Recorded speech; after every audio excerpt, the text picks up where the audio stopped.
Hello everyone, this is Pestilence again. Wanted to give a brief introduction on how to use the products from our site to build your own AR-15. This is going to be everything you need to build an upper. I'll have a second video for the lower. This one I've had for a while. I built it a while back and I took it apart to Duracoat it, which is why it's this nice gray color.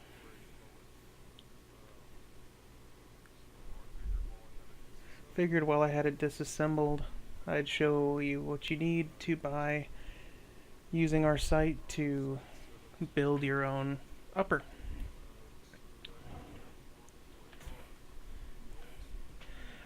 We also do build custom uppers for our customers. We are not ready to do lowers yet, but we do offer custom uppers that you can just order straight off of our website.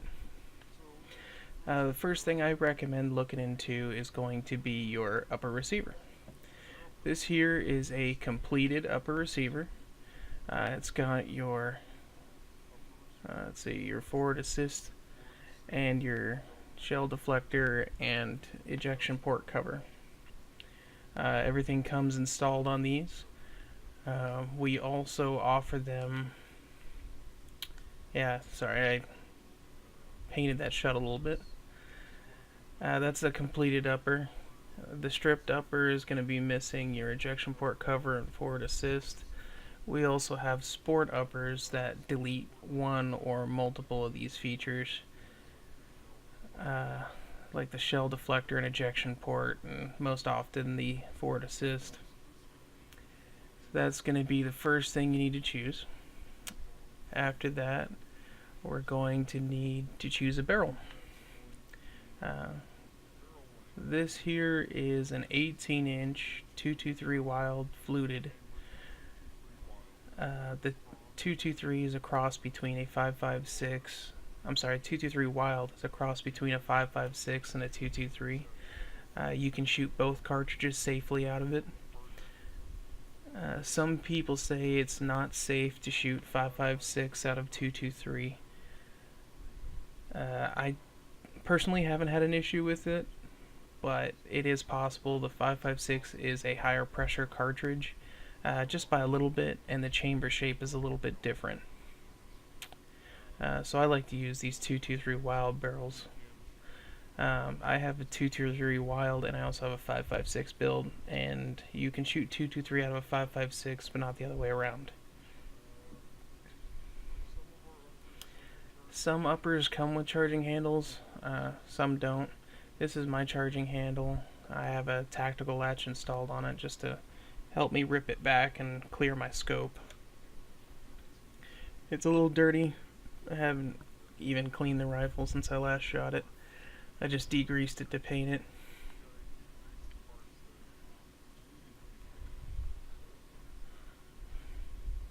Yeah, I should probably clean that. Next is going to be your choice of handguard.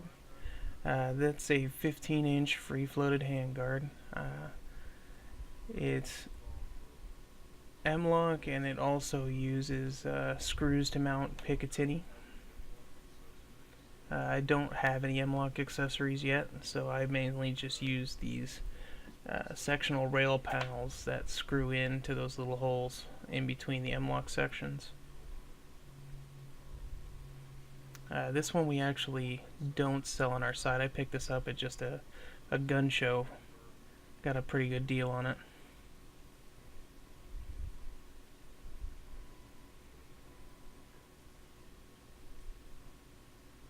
I'm gonna lose that screw. This is gonna be your gas block and gas tube.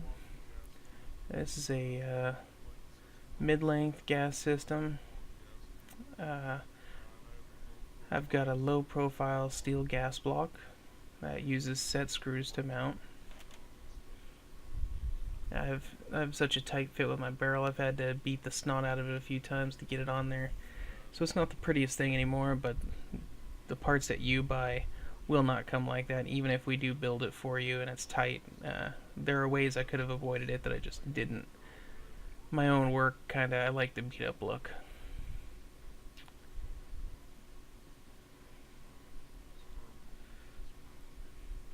Just gonna put this here so I don't lose that screw.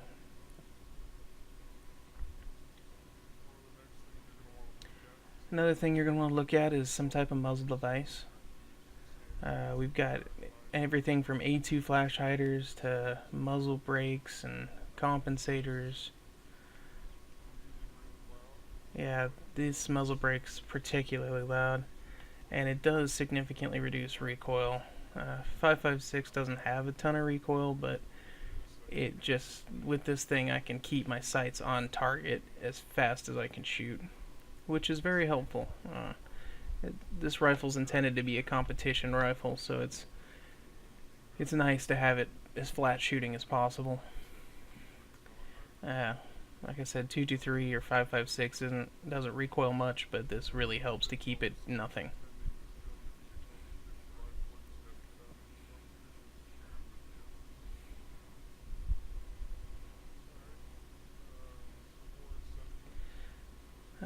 Some more things you're gonna need are some sort of sights.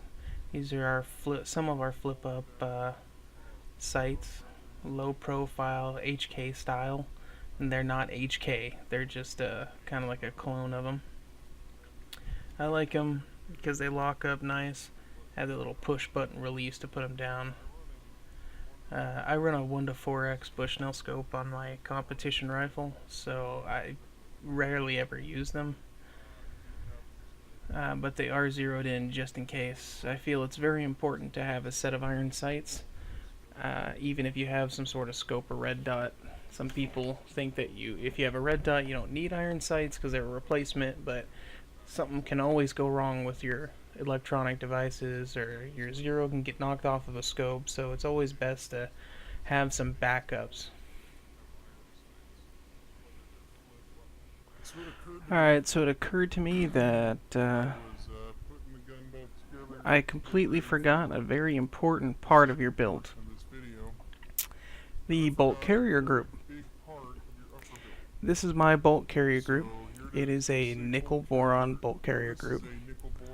It's supposed to clean easier, run with less lubricant, and some even say no lubricant. I'm testing that right now. We'll see how it goes. Without your bolt carrier group, you can't use your rifle, so it's very important that you pick one. We carry them in nickel boron, phosphate, and some in black nitride. To install it, you just put in your charging handle, slide your bolt in, and give it a nice close. So this is my completed upper. Like I said, I use that scope. It's my, I call it my SPR build, but it's mostly for competition. I Duracoated the forend, the upper, my lower, and my stock. So it's called Grey Wolf from Duracoat. I like the two-tone with the black on top of the Grey Wolf. I got big long gangly arms, so I got my foregrip way up at the end. I tend to shoot differently, just depending on what I'm doing. I may end up sliding this thing back, but I do have big long arms, so this angle grip is normally way out front. Alright, thanks for watching. Please don't forget to like and subscribe, and keep posted for new videos.